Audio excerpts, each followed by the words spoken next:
Keperluan warga akan duit pecahan sangat luar biasa.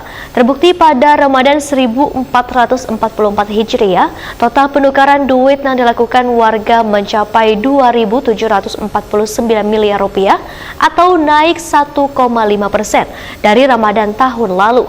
Nah, hanya mencapai 2.710 miliar rupiah.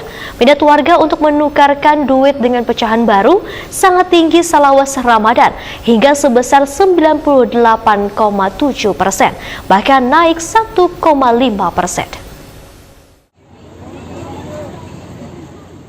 Keperluan warga akan duit pecahan sangat luar biasa.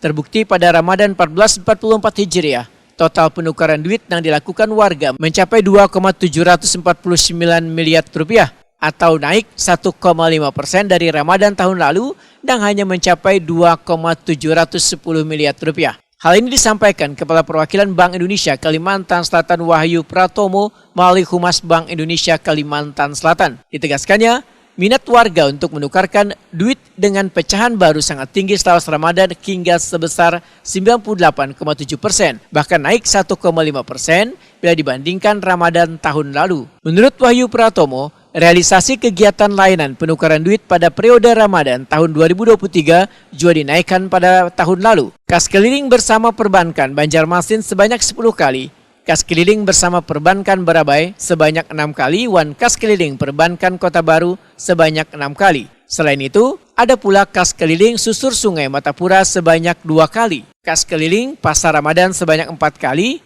kas keliling Bazar Banjarbaru sebanyak 2 kali, kas keliling wholesale perbankan sekali, kas keliling wholesale instansi sebanyak 5 kali, kas keliling retail pasar 2 kali, penukaran drive-thru 11 kali, penukaran intern, penukaran duit rusak, penukaran kepada BPR, penarikan kas titipan, penarikan bank di loket Bank Indonesia.